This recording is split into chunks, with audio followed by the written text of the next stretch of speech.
नमस्कार दोस्तों, स्वागत करती हूँ आप लोगों का इस वीडियो में। आज की स्टोरी है एक दिव्यांग राजा की पेंटिंग। तो चलिए शुरू करते हैं मेरे साथ इस स्टोरी को। यह कहानी एक दिव्यांग राजा की है जिसके राज्य में कोई भी परेशानी या समस्या नहीं थी।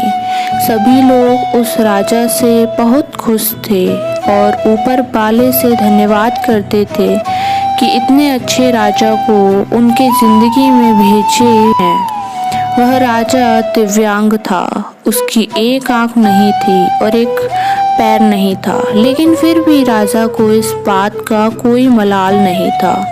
एक दिन राजा अपने महल के गलियारों में घूमते हुए अपने पूर्वजों की लगी तस्वीर को देख रहा था और सोच रहा था कि मेरे पिताजी इतने सूरवीर थे, उनके पिताजी इतने सूरवीर थे, हमें इतने सूरवीर खानदान में जन्म लेने का मौका मिला। यह ऊपर वाले का धन्यवाद है। राजा ने सभी चित्र को देखते हुए आखिरी चित्र तक पहुंचा और फिर उस खाली जगह को देखा तो वह चिंता में पड़ गया, क्योंकि उसे मालूम था कि अब यहाँ जो तस्वीर लगेगी वह उसी की लगेगी। लेकिन राजा को इस बात की चिंता नहीं थी कि वह मर जाएगा। चिंता इस बात की थी कि वहाँ जो पेंटिंग लगेगी वो कैसी लगेगी। राजा का एक आँख और एक पैर ना होने की वजह से वह चिंता में पड़ गया और सोचने लगा कि इस गलियारे में कितने शानदार पेंटिंग लगे हैं, लेकिन मेरी एक आँख और एक पैर न होने की वजह से मेरी ही तस्वीर सबसे खराब लगेगी और सबसे भद्दी दिखेगी। राजा ने सोचा कि मेरे मरने के बाद पता नहीं कैसी पेंटिंग बनेगी और क्यों ना मैं अपने जीते जी ही एक शानदार पेंटिंग बनवाऊं, ताकि मुझे ये सुकून मिल जाए कि मेरी यहाँ अच्छी पेंटिंग लगेगी। अब उस राज्य में ऐलान करवा दिया गया और सभी पेंटर्स को बुलाया गया और कहा गया कि जो भी पेंटर राजा की शानदार पेंटिंग बनाएगा उसे शानदार इनाम मिलेगा। अब सभी पेंटर राज्य में आए और उन पेंटर्स को पता था कि अगर शानदार पेंटिंग बनेगा तो शानदार इनाम तो मिलेगा, लेकिन जिस राजा का एक आँख नहीं है, एक पैर नहीं है, उसका शानदार पेंटिंग कैसे बनेगा। पेंटर सोच रहे थे कि इनाम का तो पता नहीं, लेकिन अगर शानदार पेंटिंग नहीं बनी और राजा गुस्सा हो गया तो सज़ा मिलेगी। लेकिन बड़े बड़े चित्रकार भी आगे नहीं आए। तभी उसमें से एक लड़का बोला, राजा साहब, मैं आपकी पेंटिंग बनाना चाहता हूँ, मुझे 24 घंटे का वक्त दीजिए। अब सभी बड़े बड़े पेंटर्स हैरान हो गए कि ये लड़का क्या पेंटिंग बनाएगा, और अगर राजा को पेंटिंग पसंद नहीं आई तो इसे सज़ा ज़रूर मिलेगी। राजा बोला, ठीक है, आप बना करके आइए। अगले दिन वह लड़का तस्वीर बनाकर लाने वाला था और दरबार पूरी तरह से भर चुका था। लोग दूर दूर से ये देखने के लिए आए थे कि वह लड़का कैसा पेंटिंग बनाकर लाएगा।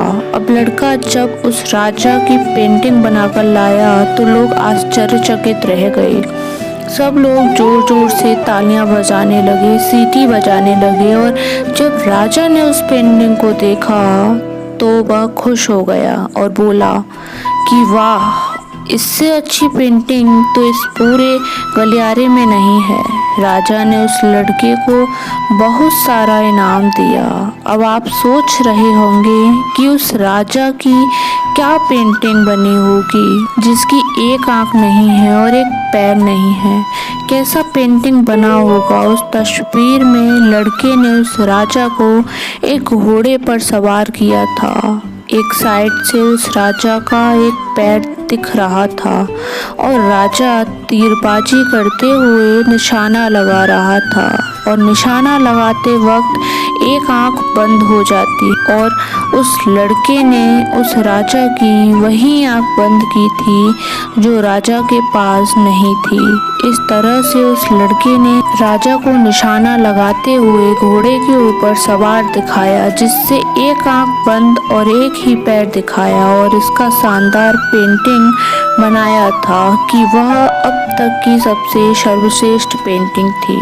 उस लड़के के सामने भी चुनौती थी, संकट था, लेकिन उसने सकारात्मक का साथ नहीं छोड़ा। जिंदगी में आप जिस भी मुकाम पर हो, जिस भी संकट में फंस जाएं, जिस भी स्थिति में हो, अगर आपने सकारात्मक का साथ कभी नहीं छोड़ा तो यकीन मानिए आप उस संकट से बाहर निकल आएंगे। जिंदगी में उम्मीद का साथ मत छोड़िए, क्योंकि जिसने उम्मीद का साथ छोड़ दिया तो फिर जिंदगी उसका साथ छोड़ देती है। हर पल सकारात्मक रहिए, खुश रहिए, ऊपर वाले के आशीर्वाद के साथ और अपनों के प्यार के साथ, अपनी अच्छी और सच्ची मेहनत के साथ कर दिखाओ कुछ ऐसा दुनिया करना चाहिए आपके जैसा। तो आप लोगों को ये स्टोरी कैसी लगी मुझे कमेंट के माध्यम से ज़रूर बताइएगा। धन्यवाद।